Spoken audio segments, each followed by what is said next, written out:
for very slow speeds of the bridge word and railways.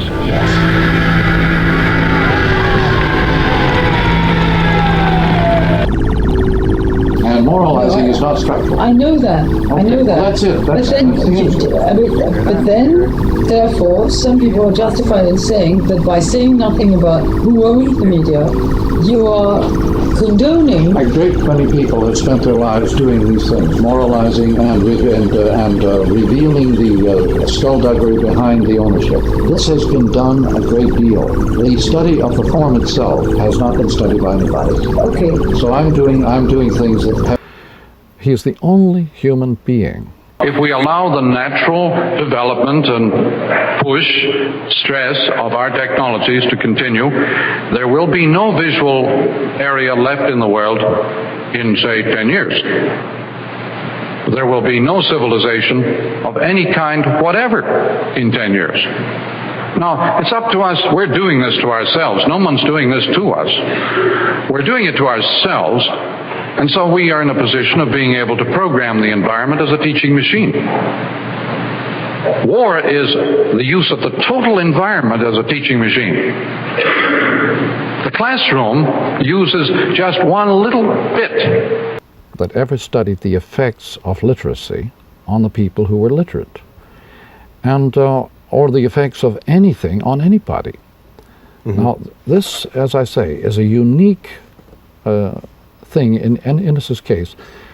Aristotle and Plato never studied the effects of anything on anybody.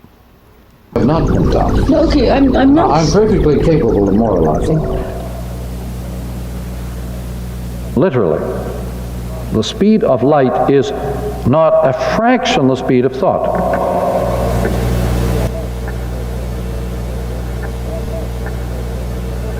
I had made stuff that went on in the 60s. I think it was at the same time that this conference was going on that we all met. Newsweek magazine wanted to do a cover on Marshall. So they invited him to the high church lunch on the top floor and all that kind of stuff. And all the guys, the heads of the departments came in, and he had to do his, dog and pony show and things like that. I was there. This is Harold Innes taught you all about this. You guys never read Harold Innes. You won't read this in any book except Understanding Media. First, could you tell me about the title of your book, and not for publication? I mean, I wouldn't, but just so we have it on tape. This book that Ralph Baldwin and I are writing is tentatively titled A Message for the Fish. Visual man can suppress nearly all the meanings of a word. Highly literate person is offended when you pun using some other meaning of a word. He groans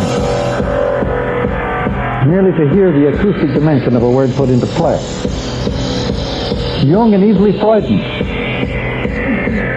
And it relates to this very matter we were talking about, because we have another friend, Father Culkin, S.J., up at Fordham, who is in the habit of saying, we don't know who discovered water, but we know it wasn't a fish. And this led us in turn to say, we are writing a message for the fish. That is, a message for those who are blinded or blocked in their perceptions by their environments. And we think it's a rather useful title. It has a certain flip quality that may annoy some, but it's basically descriptive of what we're doing.